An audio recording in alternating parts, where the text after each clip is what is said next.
Olá, pessoal, que eu tô aqui de novo, tá? Porque realmente a professora estava em outro em outro lugar, mas ela já tá entrando aqui, felizmente. Eu vou começar de novo, tá? A apresentação para a gente já iniciar a live. Porque como vai ficar gravada essa live, eu tenho que deixá-la no ponto de quem não tá podendo assistir agora, assista depois, né? Então, eu vou retomar rapidinho a minha apresentação. Meu nome é Mara Baroni, eu sou egressa do programa de pós-graduação em Psicologia Clínica e Cultura da Universidade de Brasília e estou participando como colaboradora nessas entrevistas em que a gente está compreendendo, ouvindo e sabendo um pouco mais dos nossos queridos professores do programa. Então, todos a gente está trazendo vários professores, né, até fechar, porque são muitos professores do programa, para falar um pouco, né, desse percurso deles. Eu vou vou convidar a professora de hoje, que vai fazer a live de hoje, a professora Isabela Machado, professora doutora Isabela Machado. Vou chamá-la. Tá chegando, viu, gente? A gente atrasa só um minutinho.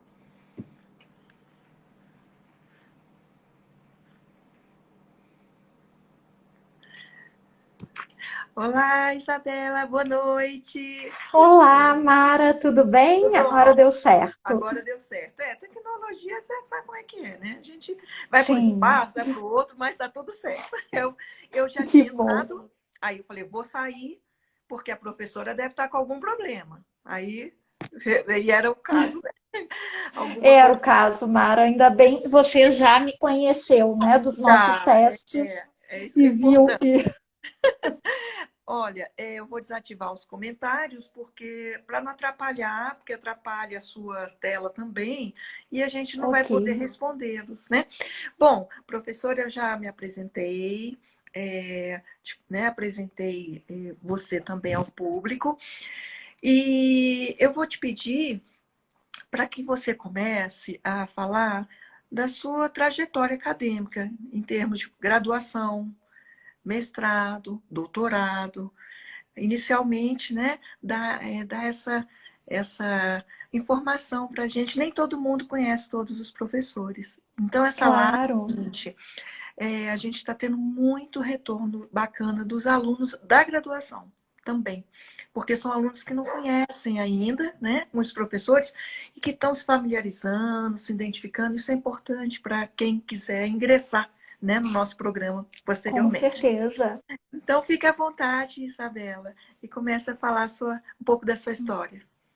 Obrigada, Mara, pela apresentação, né? Agradeço ao programa pelo convite, por essa oportunidade, né, de me fazer conhecida também por outros alunos, de iniciar esse diálogo aqui, embora não seja uma plataforma em que eu me sinto muito confortável. Estou um pouquinho nervosa, mas vamos lá, de dar tudo certo. Mas é sempre assim. No início dá um friozinho na barriga, mas depois todo mundo se descontrai. É Então porque é tá um ótimo. pouquinho meio estranho, né? Mas depois todo mundo fica tranquilo, se descontrai. Pode ir, tá? Tá Tá ótima, ótimo, gostei. então. Bom, eu tinha o sonho de fazer psicologia, na verdade, desde criança. Minha mãe é psicóloga, então eu crescia espiando os livros dela dentro do armário e tinha esse sonho de fazer psicologia. Meu sonho, quando pré-adolescente, era ser colunista da Capricho, né, dar conselhos para os adolescentes que Da escreviam para a Capricho. revista e etc. Só que na hora de fazer o vestibular, ali me deu um curto-circuito e eu resolvi fazer vestibular para direito. Né? Fiz 2 anos de direito até reencontrar esse meu sonho e ir direto para psicologia. Né? Então, eu fiz o curso na Universidade Federal do Rio Grande do Sul. Iniciei a trajetória como bolsista de iniciação científica, acho, e No segundo ano, já eu entrei no grupo onde eu depois fiz o meu mestrado e fiz o meu doutorado. Então, eu fiquei anos ali no mesmo grupo, fazendo parte. Comecei numa pesquisa sobre o processo de se tornar avós, como iniciação científica, então eu já comecei trabalhando, né, com as relações familiares, e é a minha área de atuação até hoje. Logo falei para minha orientadora, eu tinha o sonho de trabalhar com casais, em conjugalidade, e ela em seguida me colocou numa pesquisa sobre a transição para o casamento de casais coabitantes e não coabitantes, que era a tese de doutorado da Larissa Menezes, uma querida, né? E trabalhava em terapia de família, em eu aprendi muitíssimo. Enfim, né, fiquei trabalhando na pesquisa dela aí há alguns anos, né? Fiz os meus estágios meu estágio na parte clínica, na área de terapia de família também, no Domus, que é um centro de terapia casal de Porto Alegre. Fui estagiária lá, depois fiz a minha especialização lá também, né? Então eu iniciei sempre relações um tanto duradouras. E foi no meu estágio, na verdade, eu tive a ideia, né, do meu assunto de mestrado, que era a relação conjugal de casais que engravidavam por reprodução assistida. Então, a minha futura orientadora comprou a ideia e eu fiz o mestrado. O mestrado era a conjugalidade na gestação desses casais. Fiz o mestrado na Federal do Rio Grande do Sul também. E no doutorado eu expandi o meu projeto. Daí eu fiz um estudo longitudinal, qualitativo, com esses casais que engravidaram por reprodução assistida, mas focando aí não só a conjugalidade, como também o desenvolvimento da coparentalidade, desde a gestação até o primeiro ano de vida do bebê. Então, fiz aí o mestrado, o doutorado. No doutorado, eu tive a oportunidade de receber uma bolsa do CNPq para fazer o doutorado sanduíche em Vancouver, na University of British Columbia, né? E foi uma experiência incrível, né? Primeira vez, assim, eu fui para o exterior, foi durante o doutorado sanduíche. Fiquei lá 5 meses trabalhando, estudando muito sobre metodologia qualitativa, fui muito bem recebida. E quando eu voltei, eu iria uma mudança na minha vida, né? Eu estava ali no mesmo grupo, como bolsista, e eu achava que era hora de ter novas experiências, vamos dizer assim. Então eu cheguei, eu acho, e imediatamente eu fui e me inscrevi no concurso para professora substituta da Universidade Federal de Santa Catarina e passei, fui chamada, sou gratíssima a essa experiência, assim, não teria sido a mesma sem ela. Fiquei 2 anos como professora substituta lá, trabalhava, né, nos estágios básicos que estavam recém sendo implementados, estágios em terapia de família também. Fui acolhida pela professora Maria Aparecida Crepaldi, né? É um grande nome na área de terapia de família. Então, me chamou para trabalhar com ela, foi ótimo. Então, fiquei lá esses 2 anos, né? Aprendi tanto com os meus alunos também, né? Já tinha experiência de estágio de docência, mas quando a gente assume, assim, é um pouquinho diferente. Acho que eu tive as melhores turmas que eu podia desejar na minha vida, assim. Né? E fiquei esses 2 anos lá e fiz o 4º ano de doutorado em paralelo com essa experiência como professora substituta. Né? Terminei, trabalhei numa universidade privada por uns tempos, na Universidade Estácio de Sá, também em Santa Catarina, quando se encerrou o meu contrato. Mas acabei saindo aí no segundo semestre de 2014, porque eu já tinha me inscrito no concurso para a UNB, né? E abriu uma vaga para terapia de família. Eu falei, gente, nunca mais vou achar uma vaga dessas. né, direto para o meu assunto. Então, fiquei o segundo ano aí o segundo semestre, né, de 2014 estudando para o concurso, me preparando. E aqui estou eu, sou professora da UNB desde 2015, né?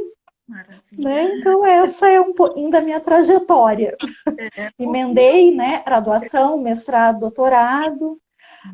Uma coisa que me preocupava muito, eu tinha esse sonho de ser professora, e eu pensava assim, gente, como é que eu vou ser professora sem experiência prática?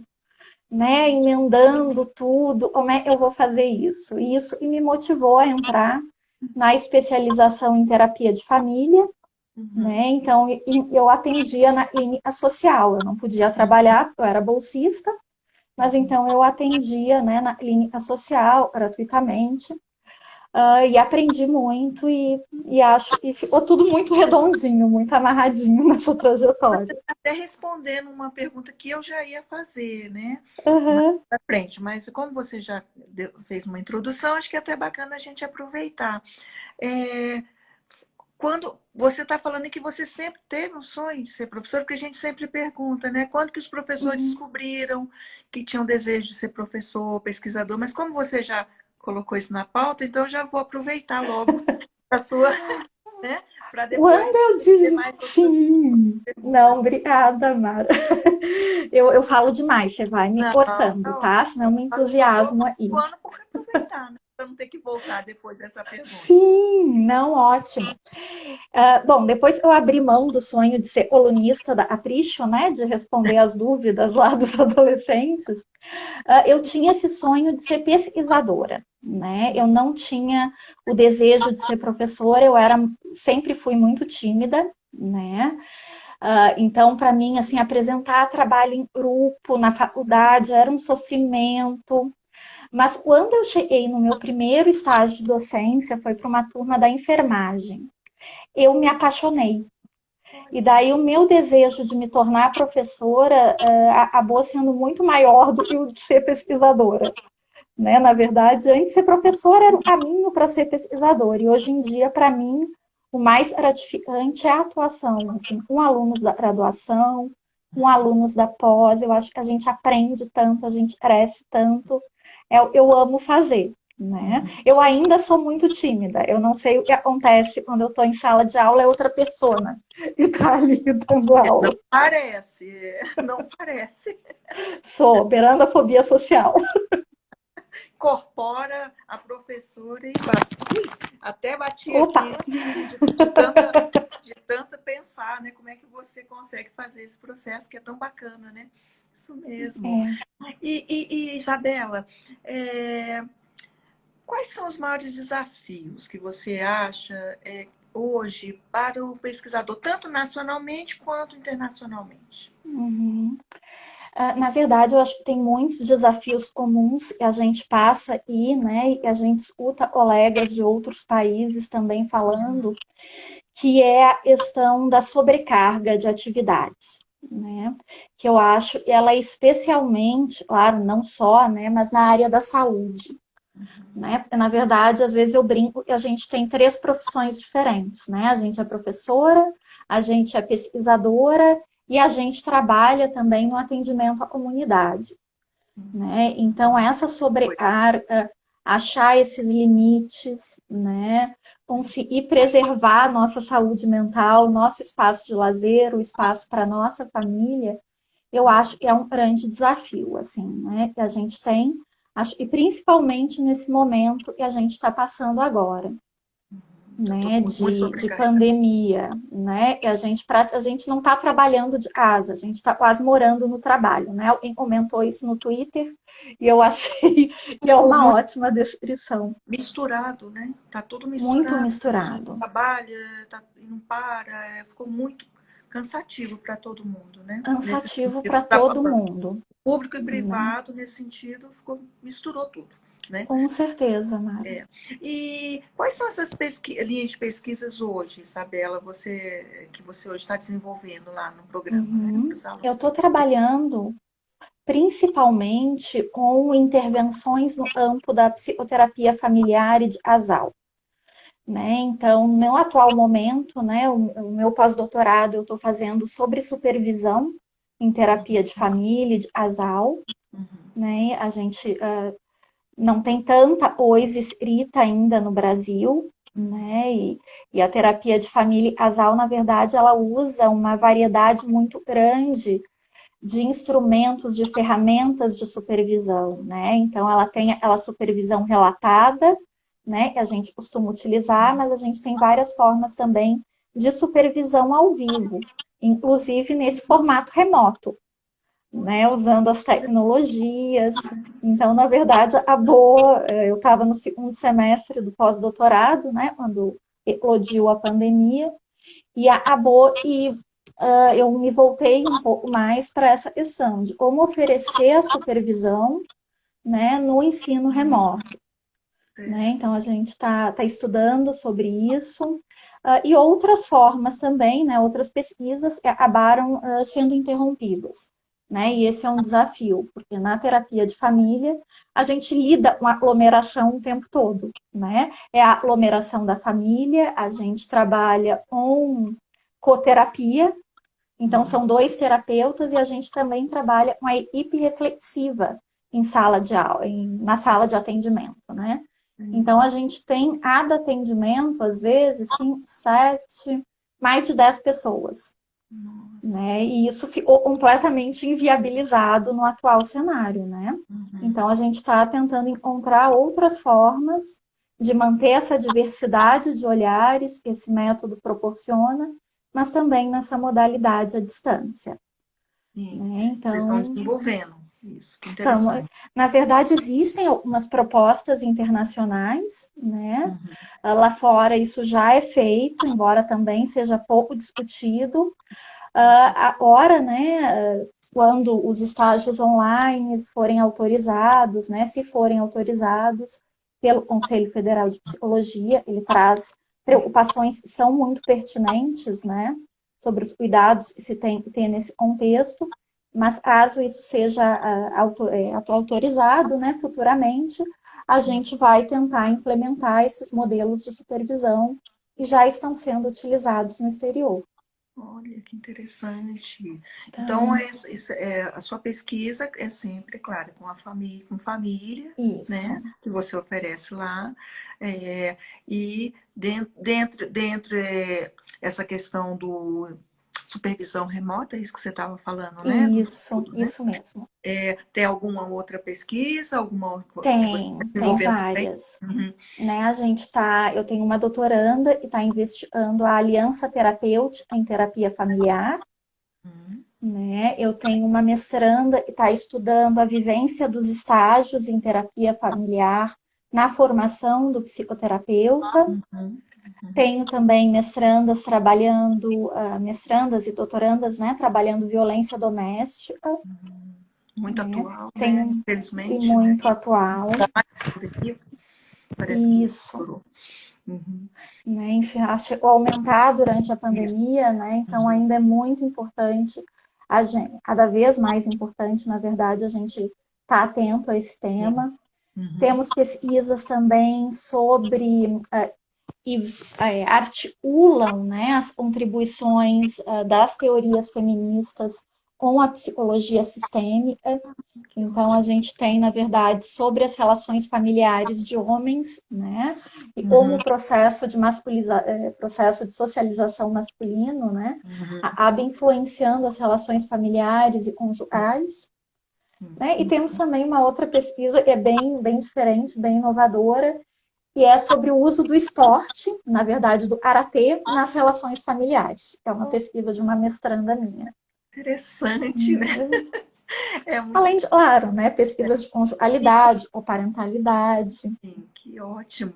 É, eu tô sempre falando aqui nas minhas entrevistas que eu ficaria assim horas, porque eu acho muito apaixonante cada professor, né, com a sua bagagem, com a sua história. É fascinante para a gente, né? Eu sou suspeita, que eu gosto de todos, porque são muito interessantes. Mas a gente, né, tem um tempo, claro, até para cumprir, porque é importante, né? Claro. A gente está chegando ao final dessa nossa entrevista e antes de você que vai fechá-la, qual recadinho que você deixaria para esses alunos, né, que têm interesse de entrar nesse mundo, né, acadêmico, nesse Uhum. nosso mundo, né, nesse programa de pós-graduação? Qual recadinho que você deixaria, né, para eles? Prim- Primeiro deles seria encontrar um tema e os apaixone, né? Ninguém aguenta 2 anos de mestrado ou 4 anos de doutorado se não for uma coisa que te motiva, né? E você realmente ame e te empurre para frente. Mas o perigo da gente trabalhar com o que a gente ama, e a gente corre sérios riscos de burnout. A gente sempre tende a trabalhar demais. Sim. Então, o meu recadinho é: encontrem o que vocês amem, mas desde o início, cuidem para estabelecer esse limite entre o profissional e o privado. Vocês não são só o trabalho, vocês não são só a academia, né? Então, tentem estabelecer uma relação clara com o orientador de vocês e proteja vocês em todas as suas dimensões e interesses de vida. E é um ótimo recado, principalmente vindo de uma professora e pesquisadora na área de família, né? Porque as famílias, às vezes, que são as mais comprometidas nesse sentido, né? Com certeza. Do nosso abraço tão grande para a profissão que, né, que também tem que ter essa mediação, que é muito importante você colocar isso, mais que ninguém sabe, né, o quanto que isso também influencia. Olha, Isabela, eu queria agradecer muito a sua entrevista, a sua live. Espero que a gente, né, se encontre outras vezes. A gente vai se encontrar, eu tenho certeza, porque todos têm muito a falar. E até a próxima, né? Até a próxima, Mara. Obrigada. Quem não assistiu a live, né, ela vai estar no IGTV. E seguidores, continuem nos seguindo, porque tem muita coisa boa. Todos os professores estão participando generosamente, colocando isso tudo para gente. Então, continue, porque ainda tem muita coisa pela frente para vocês verem. Boa noite a todos e até breve. Tchau. Até. Tchau. Tchau, querida.